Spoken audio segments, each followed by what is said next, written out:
Hi guys, welcome to tonight's show. As you can see, I'm with Sarah tonight and not the boss man, so that's a wee bit of a strange one. But I'm sure you'll all agree that we are far better looking, Obviously. and far more intelligent. So we've decided to do this one tonight. Now I've done all the research with a wee bit of Sarah's help. It's all in my own words, and it's my view on what I think happened based on facts that I found not only on the internet but in books as well. So, well, Scott, just telling the truth. We're the beauty and the brains. You're just a gaffer. So, You're just the 33 and a third. Yeah, just remember that. You're on 66% of PIH. What we say goes. Yep. End of. Anyway, tonight's live, guys, is something a wee bit different. It's mystery. It's something I've got a passion for. So I'm not going to hang about too much. Oh, we know, Scott. We know. You're that awesome what you know on here. Exactly. You should be on here helping me. You could just stand in the background and, look pretty or something. Just got on with it. I'm getting it. Anyway, tonight is the mystery of the Yuba County Five. Now, the Yuba County Five refers to a group of 5 young men. Now, 4 of them have intellectual disabilities or stroke, learning difficulties, and 1 had a psychiatric condition who vanished one snowy February night in 1978. After attending a basketball in Chico, California. Hi, Mel. Now, 4 of these men are found dead, and 1 is still missing. Their disappearance remains a mystery. And it's important to note here, though, and I feel it's important to note here, though, that although the boys were slightly intellectually impaired, hi, Eileen, the boys were actually capable of functioning normally in public and social situations. These were boys who could get around, who loved life. And the boys, although they were grown men, they were affectionately called the boys. And these boys were actually called Ted Weir, Jackie Mudgra, Bill Sterling, Jackie Hewitt, and last but not least, Gary Mathias. Jack Hewitt. Okay, sorry. No, Jackie. Sorry. That's all right. All aged, these boys were all aged between 24 and 32.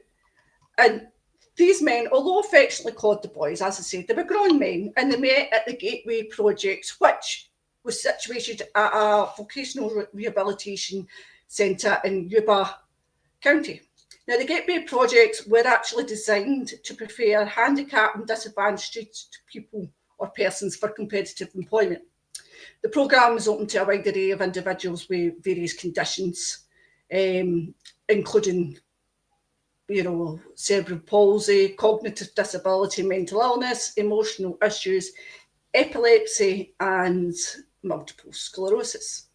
Now, the Gateway projects, which all the boys attended, sponsored a basketball team called the Gateway Gators, in which all the boys played. So the boys were not only excited for the basketball game at California State University on the night of the 24th of February 1978, they were also excited because that Saturday, the 25th, the boys were playing in a Special Olympics basketball tournament district playoff, which was being held at Sierra College in nearby Rocking, California.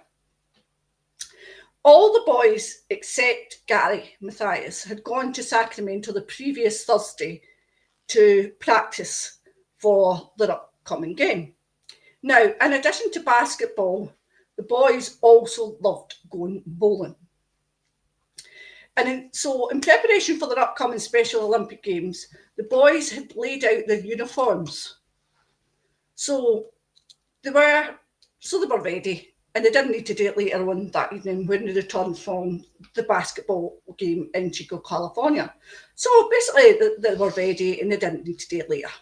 So this clearly shows straight off that the boys had views to return and play in that basketball tournament. So we're going to take a wee closer look at the boys themselves, okay? Now, Ted Weir, he was 32. He was like a man trapped in a child's body or a boy's body. He had a mind like a child. He lived at home with his parents. He was roughly 6 foot and weighed about 200 pounds. The family called him Teddy Bear due to his, his innocent disposition. He was happy, he was friendly, and he would wave to strangers. He loved life. He loved people. He loved being around people. And if Ted waved at you and you didn't wave back, he would become quite upset.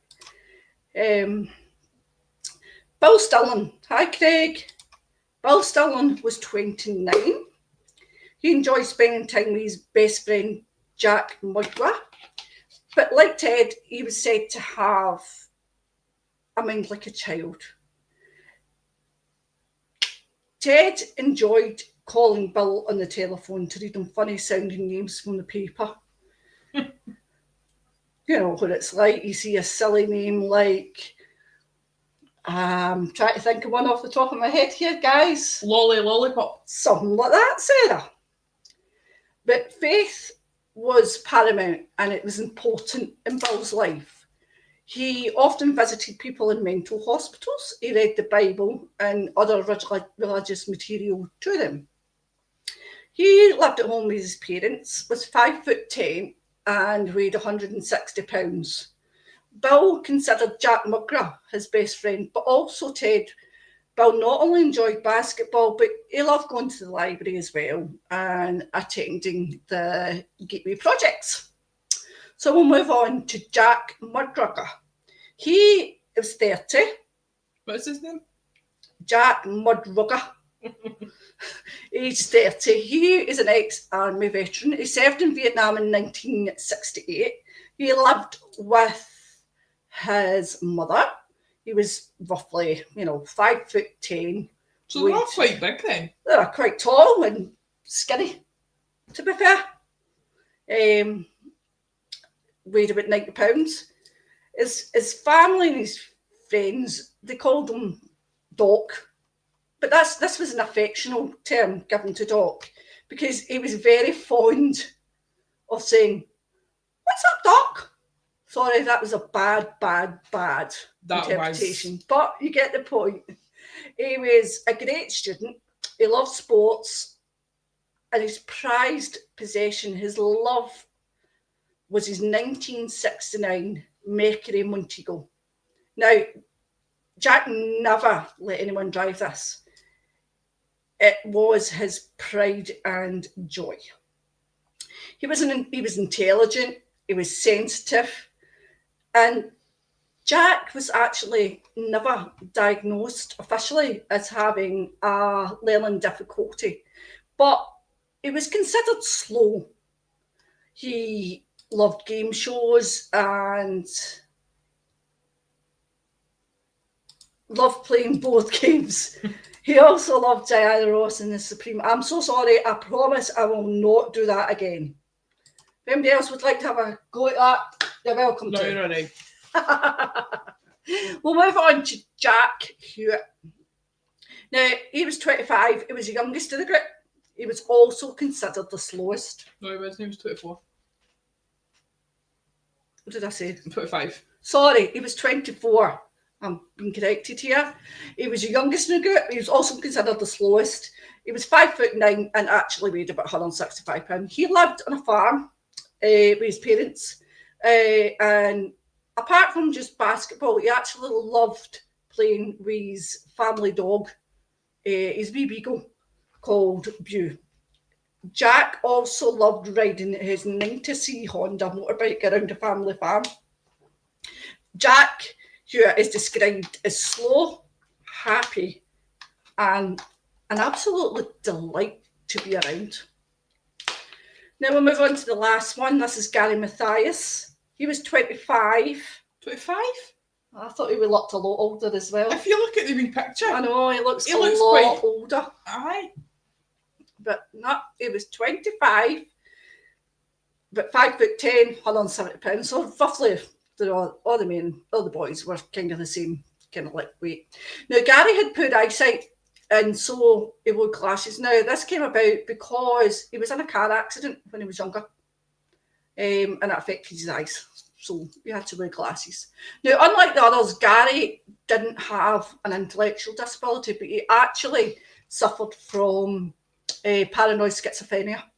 Now, Gary did take 3 antipsychotic medications a day, and his doctors actually labelled him a success story because the medication that he was on seemed to keep any flare-ups from happening. In fact, he had no flare-ups for almost 2 years prior to his disappearance.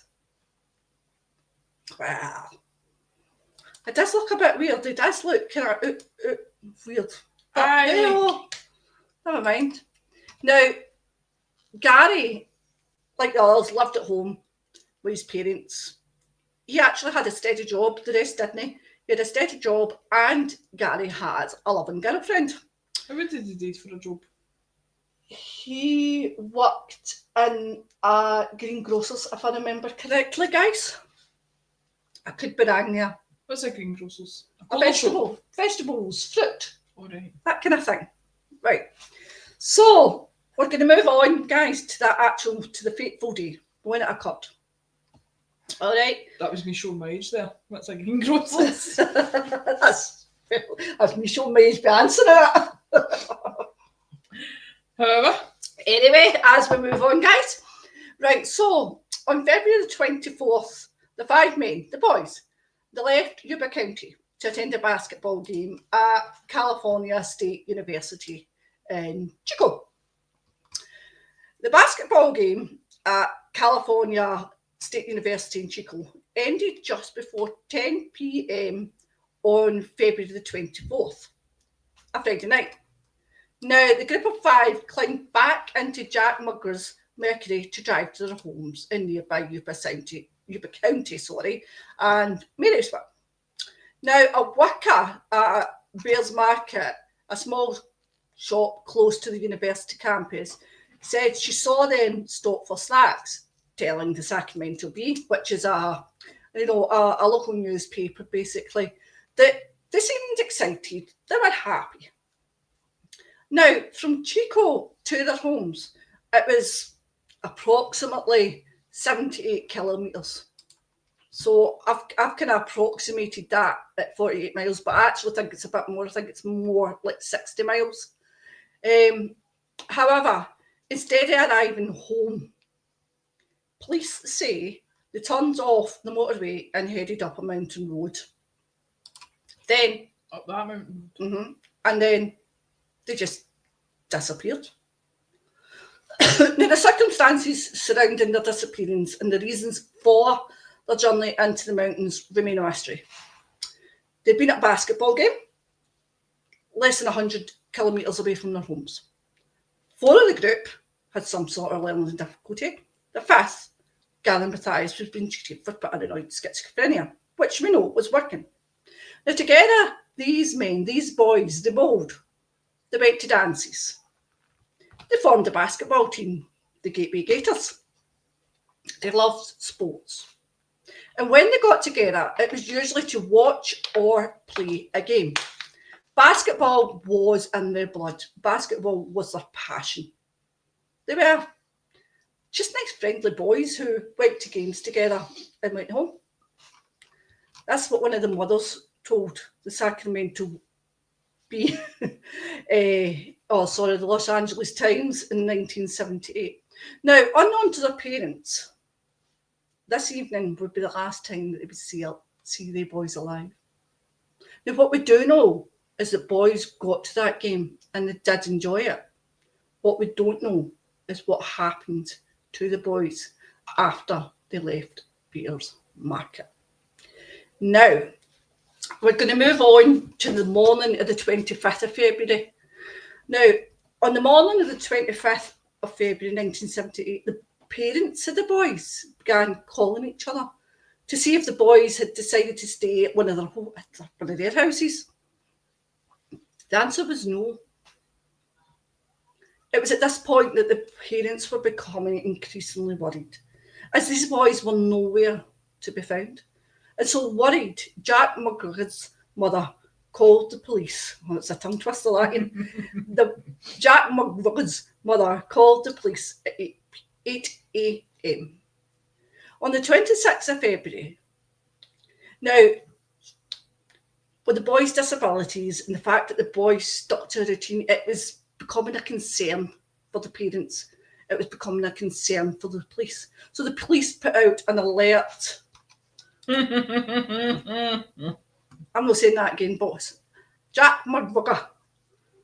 So the police actually put out an alert on Jack's car, the Mercury, and tried to reassure the parents basically that the boys were perhaps having a joyride, no.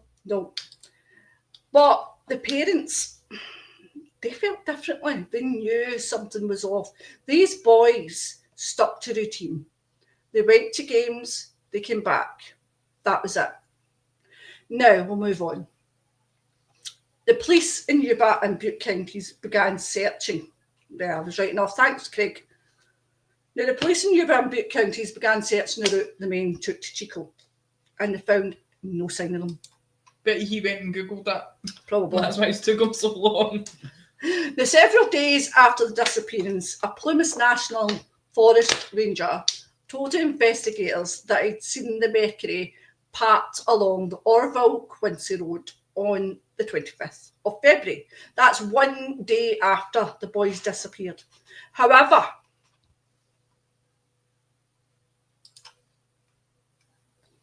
it does start Eileen, it does. You were going to say Darwin? It's not Darwin. Yeah, there you go.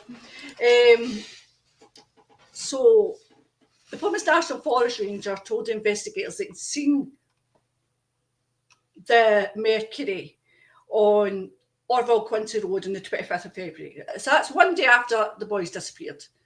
But at this time, he'd not considered it significant, because many residents in that area often drive up there to go cross-country skiing for the weekend. However, after reading the missing persons bulletin, he recognised the car. He recognised the Mercury, and so led the investigators to the car on the 28th of February.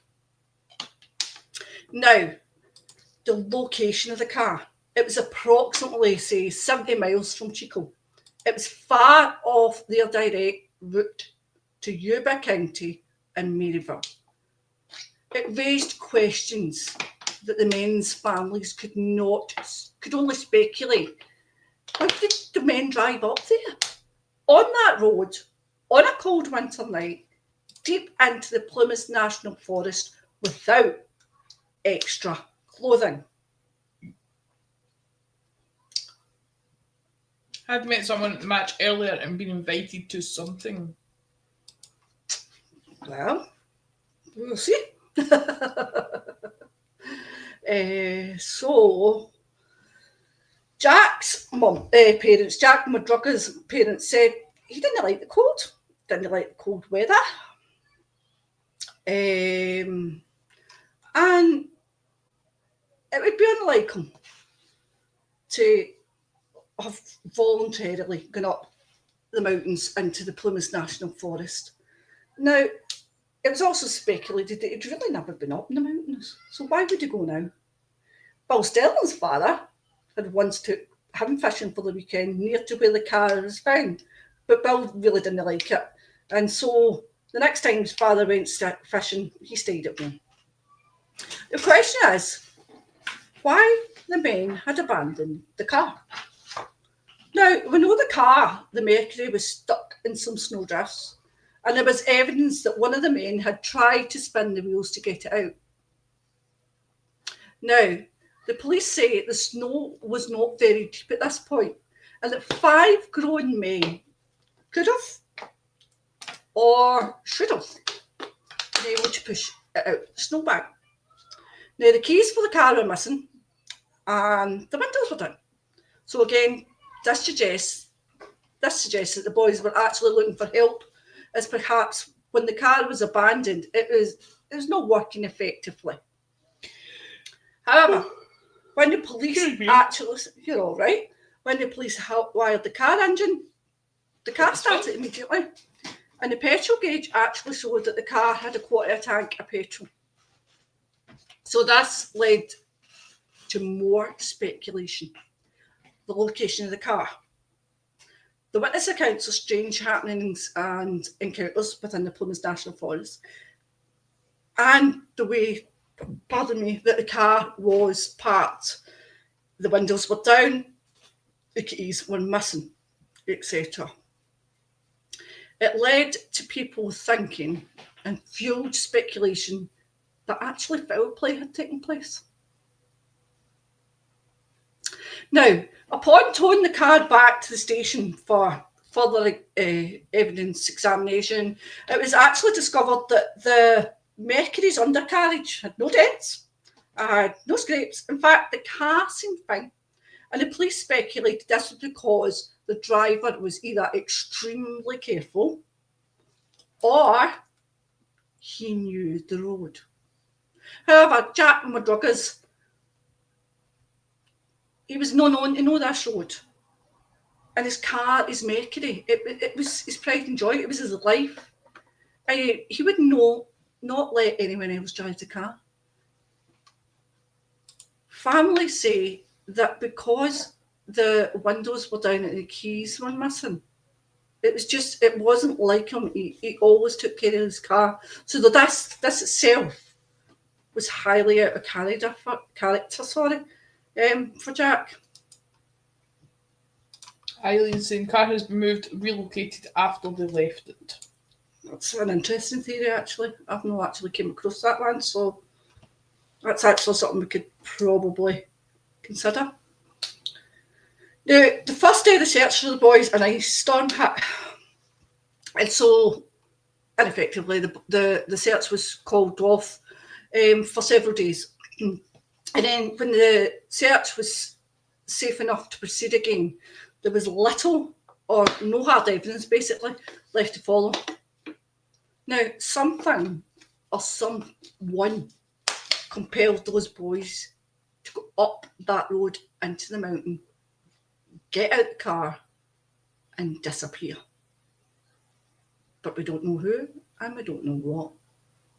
Now, there was no news for 4 months, but on the 4th of June, motorcyclists were on that mountain road when they noticed a trailer. They saw that the windows were, in fact, shattered, and the smell coming from the trailer was absolutely horrendous. Only one window was shattered. Just say. I said that the window was shattered. You said windows. Oh, sorry, only one window was shattered. Jeez. Got to be accurate, you know. Right. So Get there in a minute. You also obviously noticed the smell coming out. It's horrendous. Now, looking in that one shattered window. It plays a crucial part to the story, you know. It does. Now, looking into that one shattered window, they discovered a human body lying on bed. They didn't know it. They did so.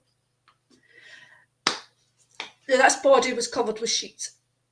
In fact, this body was Ted Weir. His body was in a terrible state. He had 5 toes missing. His feet were badly frostbitten, almost gangrene. You can imagine it. Yeah. He was severely underweight. It's estimated that he'd actually lost between 100 and 120 pounds from when he was last seen to when his body was found. Alex, was it all like 6 to 8 weeks or something? Aye, that he probably lay in that trailer. He also had a heavy beard, He's had an unkempt appearance, hair, that kind of thing. Also, his shoes were missing. And he was wrapped in several layers of blankets. 8, to be exact, mummified, I would say, almost. Thus indicating that someone had actually covered Ted up. Ted's leather shoes were missing too. You said that. Oh, so did. A table by the bed in which Ted's body was found contained his nickel ring, which had Ted engraved on it, his gold necklace,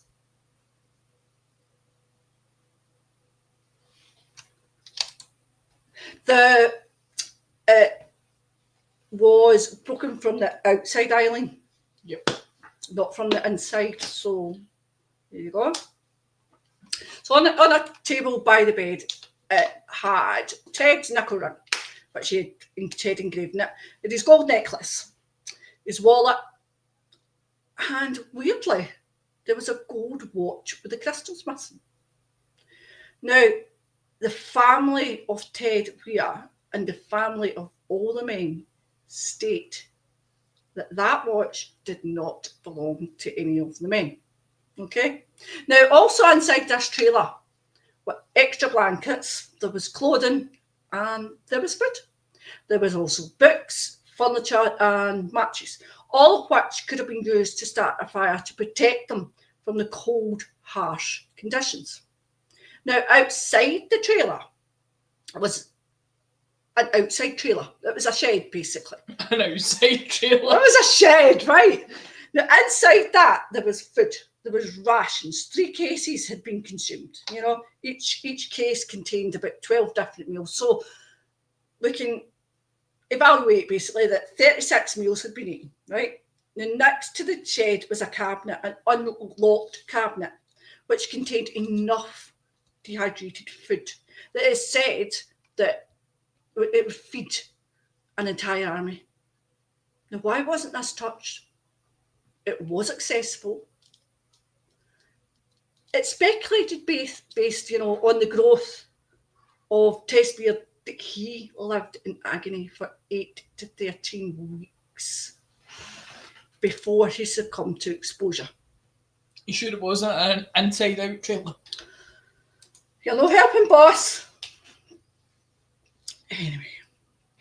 Now, some of the meals had been opened by an Army P-38 can opener. There were 2 men who knew how to use this type of can opener. Jack McGruggor was one, and Gary Mathias was the other. This further suggests and corroborates that someone else was in that cabin or inside the trailer, Ted. Now, we can speculate that inside that trailer with Ted was Gary Mathias. Now, Gary had served in the army, this we know, and he would know how to use that type of can opener. However, this leads to a question. If Gary Mathias was in that trailer with Ted, why didn't he build a fire? He was completely capable of doing so. We know that inside that trailer, there was furniture, there was books, there was matches. Why didn't he build a fire? Now, you would think building a fire would be a great idea, wouldn't you? Keep them cosy, keep them warm from the cold, harsh elements of the mountains. But would it have been a good idea? We don't know. All we know is that maybe they were frightened to do so. The question then remains, what or who could have frightened these men so much?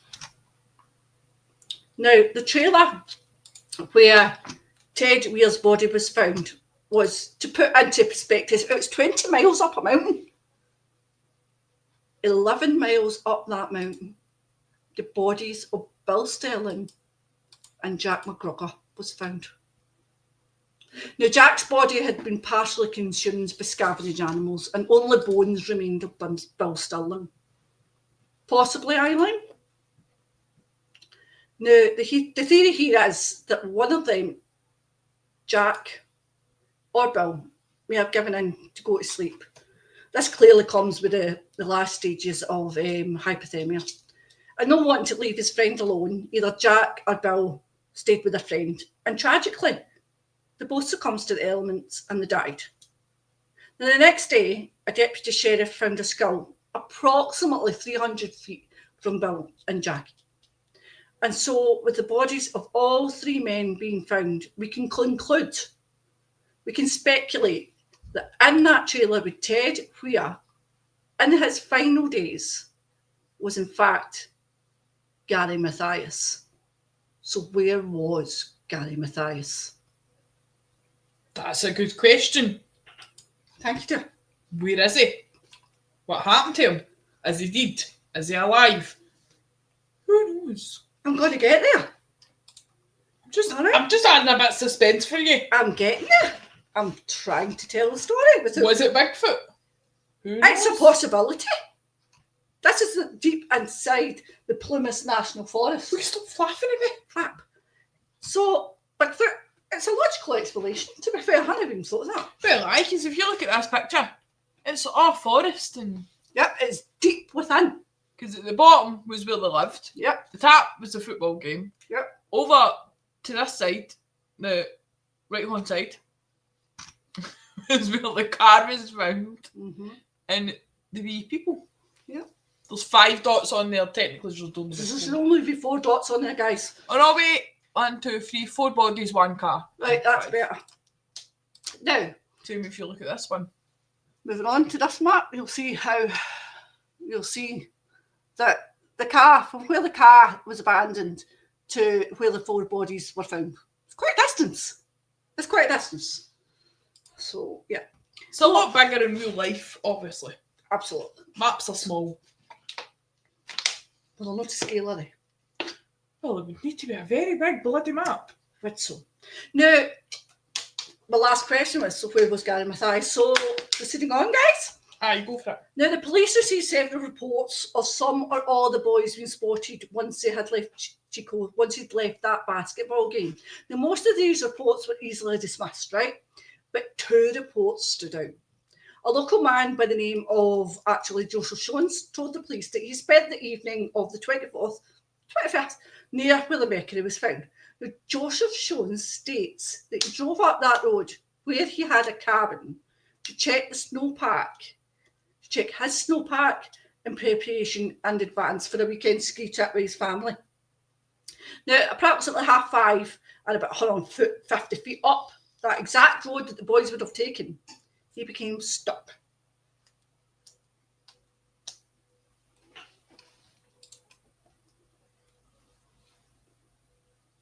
Again, an interesting theory, really.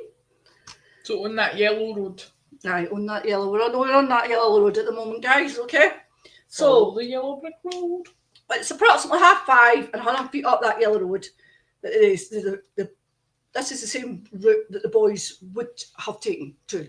So Joseph Shones becomes stuck, right? And in the process of trying to free himself, he realised he was actually suffering for the early symptoms of a heart attack. So Tragic. it is tragic. So logically, he went back inside the car, keeping the heat on. Okay. Now, approximately 6 hours later, and still in severe pain, Joseph Shones says he saw headlights coming up behind his truck. Now, upon looking out, he saw a car parked beside his truck with the headlights on, a group of people standing around it, and one of these people was, in his mind, a woman holding a baby. Now, Joseph called out for help, but the group stopped talking and basically turned their headlights off. So it was later that evening, and still in pain, Joseph again saw flashlights from behind him. He again shouted for help, but the flashlights simply went out. He then said that sometime later, he saw a pickup truck parked briefly for about 20 feet behind him. This pickup then continued down the road. After the gas ran out in his car and the pain diminished a little, Joseph Jones walked 8 miles to a lodge where the manager actually drove him home. It was at this point, passing the abandoned Mercury, that Joseph recalls hearing the voices originate from. The doctors later did in fact confirm that Joseph Jones had suffered a mild heart attack. Now, could it have been the boys Joseph Jones saw? I highly doubt it. For one, Ted Weiner, he was described as a loving man who loved people, and in my opinion, if he could have helped, he would have done so. Ted's mother said ignoring someone's pleas for help was not like him. He just wouldn't do it. And if he had indeed been present, he would have helped. She recalled how once he and Bill Sterling had helped someone they knew who had had an overdose on Valium get to the hospital. So that kind of sums up the kind of man that Ted was. The other report was from a woman who worked at a store in the town of Brownsville, about 30 miles from where the car was abandoned, which they would have reached had they continued down that road. Now, the woman told the police that 4 young men stopped at the store in a red pickup truck the day after they disappeared, around 10 o'clock. That's 10 on o'clock my at wee night. map. Oh no, it is on my wee map. Okay. Let's see it, guys. So again, quite a distance. You know. She goes on to state that she was annoyed that, you know, such a large group had come in, you know, at that time of night, 10 o'clock, because she was actually getting ready to, you know, pack up and go home. And so the arrival of these 4 young men actually delayed the process for her of closing up the store that night. Now, she goes on to say that she immediately knew that the men were not from the area, pardon me, because their eyes were big and they had what she described as facial expressions.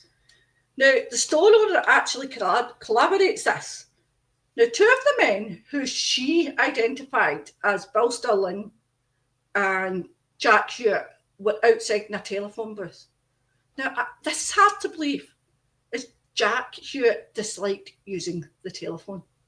And he often got his brother to answer calls for him whenever he received the calls from the other boys in the group. Now, the store clerk says 2 men entered the store as well. They're believed to be Jack Hewitt and Ted Weiner. The police describe this witness as credible. Now, I'm going to go back to Joseph Jones for a wee minute, guys, because it's important that although we've got one aspect of Joseph Jones, I want to tell you about another aspect of Joseph Jones. Now, Joseph Jones actually portrays himself as an upstanding family man. However, he was actually regarded as a town's drunk. He was known to drink and drive regularly. He was also a compulsive liar. And it was common to see Joseph's car on the side of a road or stuck in a ditch. Now, people often stopped to help. Sorry, guys, we heard a noise there. No, it was my front door. All right, okay.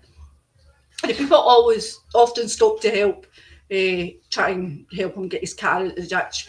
But he was always ungrateful. And so it was common to see his car basically abandoned for days. Now, the reason he said he was up that mountain on that road on that day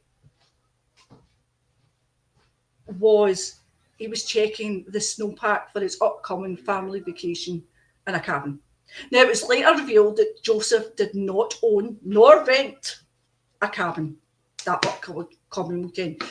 What is unlikely, what is actually likely, is that see earlier that day, he got drunk, he drove up that road, he got stuck, and rather get into trouble with the police for drink driving, he made up the cabin story. Now, we do know he walked that 8 miles to the cabin for help. And while getting a ride home, he mentions to the driver that the reason he got stuck was because he was being tailgated by a red truck. Now, he goes home, he falls asleep, and upon awakening, he told his wife what happened, saying he'd got the car stuck and it was out of gas. And so the wife and a friend went to retrieve the car, and it was out of gas. So we know Joseph was telling the truth about that. But surely if he'd been drunk, it would have showed up when he went to the hospital. Not necessarily, because remember, on the evening of the 24th, 25th, he was having a mild heart attack. He couldn't move for us. And he then waited 6 hours in the car. Right. So by the time he'd got to the hospital, they'd be out of the system. So, Joseph's car was where he said it was. There was no gas in it, so could he be telling the truth? Coincidentally, actually, the same park ranger that spotted Jack Murdoch's car also spotted Joseph Shones. The police called Joseph Shones at a later date, and the story changes again. And he says he actually saw between 2 and 12 people by the car. But he also said he could have been hallucinating because he was having a heart attack. Now, forgive me here, folks. I think you would kind of know the difference between 2 and 12 people. Well, aye. You know, we're not talking 2 and 4, we're not talking 2 and 5, we're talking 2 and 12. It's a big jump. Big gap, right? So, Oh, I can't stop yawning. So sorry, guys. it's all right. It's not the story. I'm just Now, tired. what we do know is he was telling the truth about the location of the car and the fact that the car had no gas. Now, for several days after the police spoke to him, it stated that Joseph Shones was actually seen crying. And so the police interview him again. And it's at this interview. What was he greeting for? Don't know. It's at this interview that he's stated as saying to the police, "You think I know more than I'm letting on." Now, one more witness actually came forward and said that she heard Joseph Shones say, "I should have done this years ago." However, this could be literally a response to anything. We'll never actually know that because Joseph Shones actually died in 2004. Now, before we jump to theories, in my mind, this whole mystery makes no sense to me. So we have 5 men, right? 5 boys, 5 men, who have plans to attend a basketball game on the night of the 24th of February. We know that they go there. We know that they enjoyed it. We also know that they had plans to play in the Special Olympics tournament on the 25th of February at Sierra College in nearby Rocking, California. Now, we know that because before they took off to watch the game in Chico, they'd left their uniform out. You know, so they clearly had intent to return. Now, there's so many questions. Why did they abandon the car and walk upwards into the mountains? You would think they would walk down. They passed a cabin 8 miles down the mountain road that we know about. And there were people staying there at the time. Now, going back to Joseph Shones, he did walk that 8 miles back to the cabin. He did get help. So why didn't the boys do that? Why decide to walk 20 miles up into the mountains, into the Plumas National Forest? I can't comprehend that in my mind at all. Now, even going by the fact that we know that the boys did, 4 of the boys did have a cognitive disability. You know, we know that. I still believe they were capable of making an informed choice to go down the mountain. Now, making a choice to go up the mountain makes no sense to me at all. Now, we're going to go on about theories. Now, if you have a theory, guys, please feel free to put them up, okay? This is just theories that I've come up with and I've got fact to back it up. However, if you think anything else, please do let me know, okay? Now, the first theory I've got is they picked somebody up, okay? Now, considering this is the 1970s, 78 to be exact. They couldn't, yeah. Huh? Because there was 5 of them. Okay, we'll just go on with the theory that we'll squash somebody in. That's only a 5-seater motor. Right, we're just still going to squash somebody else in, right? So going by the idea, it's the 1970s, hitchhiking was rife, okay? That's how guys and women go to places, right? Now, if they'd stopped for a hitchhiker, the young men were probably just looking to help them out. They're good Samaritans. So if they did stop to help a hitchhiker, could this mystery man or woman have had malicious intentions? Did he take them down this wrong path late in the middle of the night? Now, this actually would have been a good way to get the car off the main road. It's isolated and it would avoid public eye or attention. This, however, doesn't account for how the bodies were found. The only solid fact we have is the car window was down and the car seemingly in working order. They went low on gas and there's no evidence of foul play. So that's my first theory, all right? Nah, I don't buy that one. Neither do I, but... Because it's only a 5-seater motor, right? If they'd hitchhiked, or somebody had hitchhiked with them, and had malicious intent, and murdered them all up the mountain, why no steal the motor? Why you leave the motor with potential DNA evidence that you were in the motor? So I don't think that one. I don't understand why they would leave the motor when we know that they've got a quarter tank of petrol in.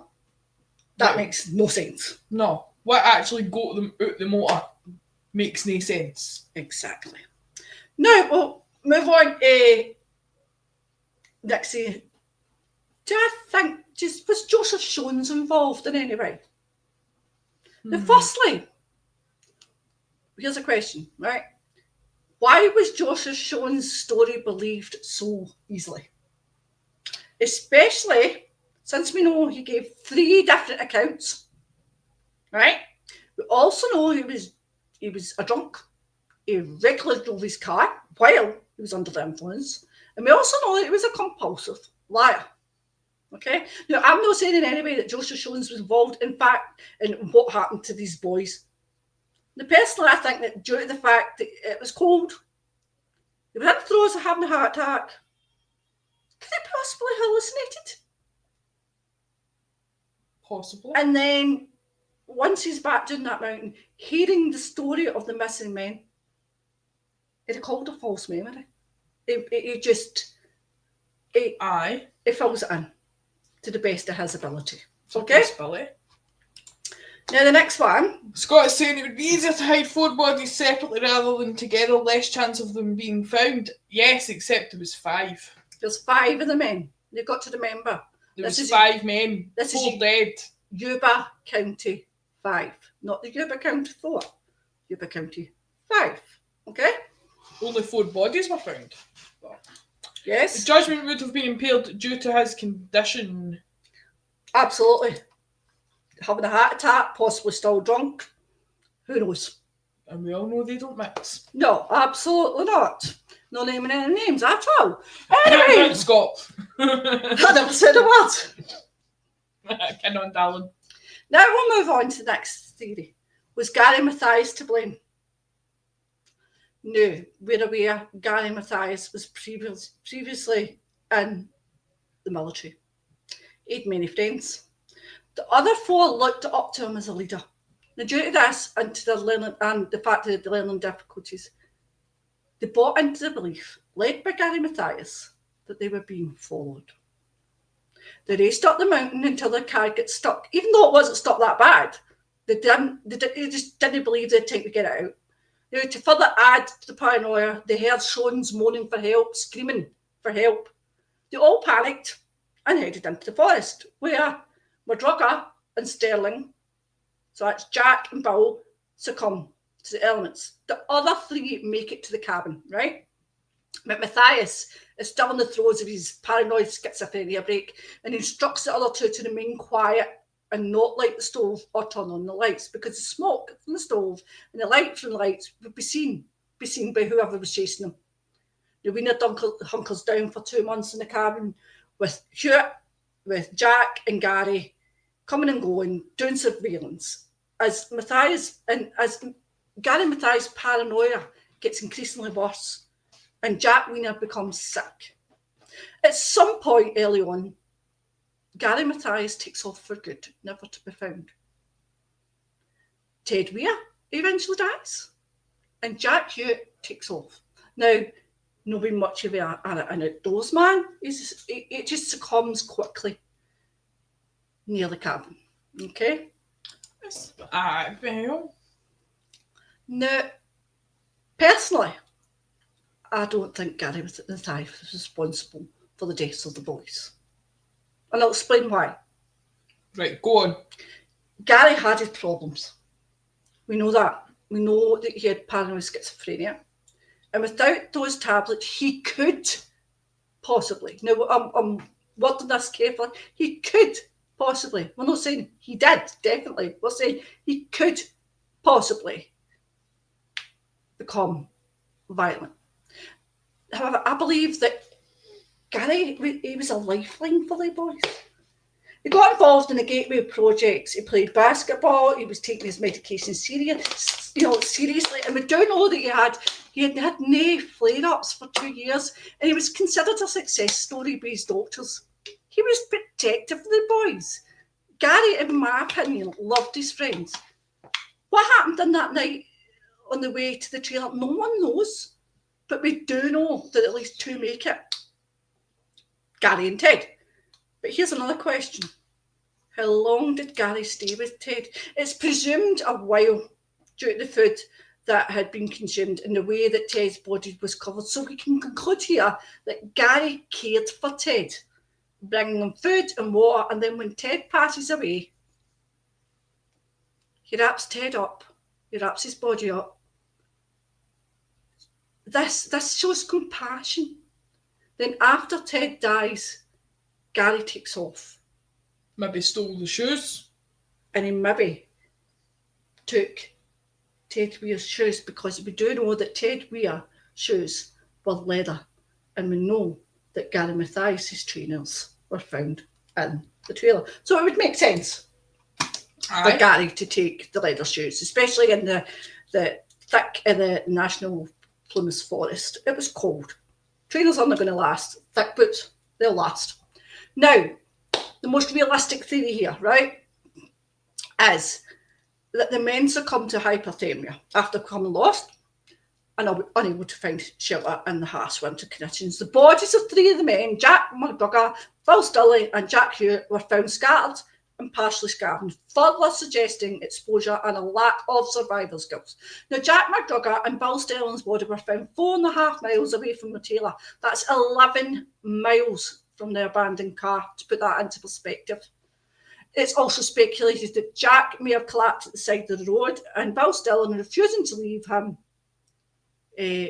stayed with him. However, Jack Hewitt's body was found 2.5 miles from the trailer.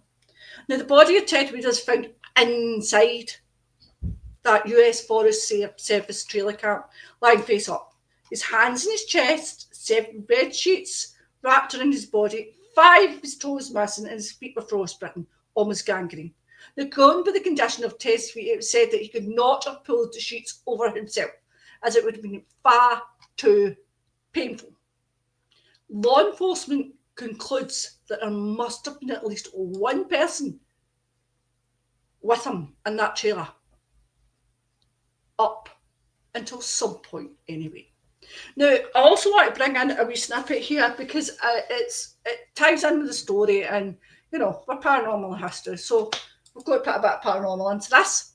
Now, it's so also saying, could you have been hiding the flare-ups, but no. He was taking medication regularly. And it's his dad didn't let him go. We don't know that his dad didn't let him go unless he had taken his medication. So, yeah. So we'll move on. So here it's important I think it's important to mention here that Jack McDougall's parents actually consulted a psychic.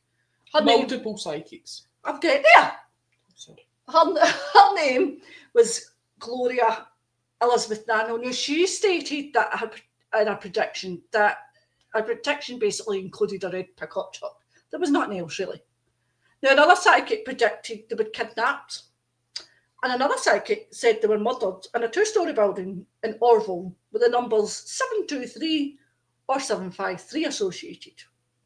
Now, this is interesting because the mystery red truck has been mentioned 4 times. The National Forester, Bear Market, Joseph Jones, and the psychic. So we know this red truck is pivotal. Okay? Now, like I said earlier, this message actually left me with more questions than answers, right? So how did these boys end up on an unfamiliar mountain road deep within a national forest? What scared them so much? Who scared them so much? Why did they go up there? What is the reason they went up there? Okay? And it's the kind of road that you couldn't mistake. Aye. Plus, if you didn't know that turning was there, you wouldn't end up on it. No. So why did they take that particular turning? Why go up that road? Why did they do it? We don't know. Now, why did they abandon the car? Okay, here's another pivotal question. Because we knew that the car was working. It had gas in it. All it was stuck in a snowbank. And going back, and the police say 5 men. You could have easily got, or should have easily got that out that ditch. Plus, it couldn't have been stuck that much if there wasn't a mark on the underside of it. Exactly. The underside was immaculate. Okay, guys? Yep. So, it's another race question. Now, who were the people seen by Joseph Jones on the night they disappeared? Don't know. Was there actually him there? Don't know. Was it hallucinating? If it was the boys, why did they turn their flashlights out? Why did they go silent? Going back to what Ted Weiner was saying, Ted Weiner's mother was saying, she speculates. She's already said Ted would have helped anyone. In fact, I told you at one point that Ted Weiner and Bill Stirling once helped a friend who had overdosed on, I can't remember what it was now. Valium, get to the hospital. Okay, so we know that Ted was a caring person. Okay, who was the mother and the baby? Now, it's kind of hard to misinterpret a man and a mother and a baby. The shapes are completely different. Aye. But again, does this tie in with the hallucination theme? Possibly. Right. Whose gold watch was it in the trailer? Maybe the person that owned the trailer. It's just the forestry people.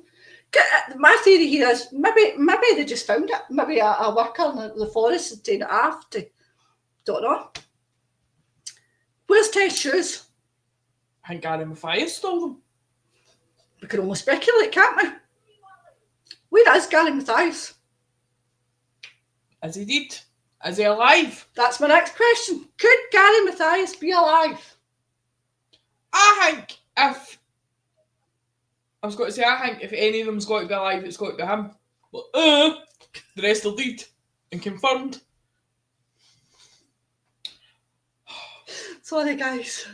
I mean, because realistically, he's been in the army. Mm-hmm. He's got the life skills and the survival skills. Mm-hmm. To actually be the only one. Yep. That possibly, if the others weren't dead, then he's the most likely. My money would be on him. Right, fair enough. Now, is it possible he did make it out the National Plymouth Forest? He's living in the streets. He's off his medication. We don't know. Could he have ended up?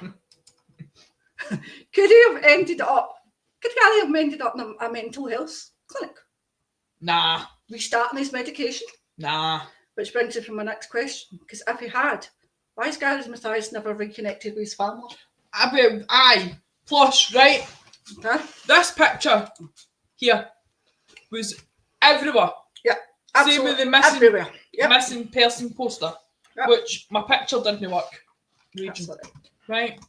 So his face would have been on posters, Milk cartons. milk cartons, bus shelters, Newspapers. everywhere. Yeah. Probably national news. I'm Yeah. not sure. Might have been national news. There certainly have been on Everything. the news, right? Advertising, right. So surely if he was on the streets or in a mental health clinic, somebody would have noticed him. Somebody would have recognised him. Possibly, possibly not. He could have been in that Plymouth National Forest for months. Heavy growth beards, long hair, lost so much weight, he looks nothing like his original picture. Mm. You know what I mean? That's again possible because maybe in the throes of his paranoia, schizophrenia, you know, he completely loses it. He loses his memory. He doesn't know who he is. He doesn't know where he is. He doesn't actually know what's happened to his friends or what's happened to him. Now, it's like I say, we might never know which of these things are right. And it could be one, it could be a wee bit of one, it could be a wee bit of another. But what we do know, right, guys, what we do know is on that night, on February the 24th, 1978, a tragedy took place, a horrendous tragedy took place and happened to 5 young men who were still in their prime, okay? This tragedy, it did not only deprive these 5 young men of their lives, it deprived their families of ever seeing them again. Now, we can only hope, we can only speculate that death came quickly for Jack, and Bill. Jack and Bill. Okay, for Jack and Bill, and hope that someone gave comfort to Ted in his last days. Jacks. Aye. I just realised that. We hope that somehow Gary Mathias miraculously made it out, and that one day he will be found and remember what happened that tragic night of February the 24th in 1978. So thanks for joining me, guys, and thanks for your input. I hope you all found it as fascinating as I have. And if you've got anything else to say, then feel free to comment later on or whatever. So I hope you've enjoyed the Uber County 5. The next one will be in about a month's time, and it's this one, we're going a complete different direction, guys. Aye. So, but we will be back at some point with part 2 in the Uber we will, County. before I forget. Thank you, Sarah. There is a part 2 coming up, so please join us soon for that. All right. So thanks for joining me, guys, and enjoy the rest of your evening. Bye. Bye-bye.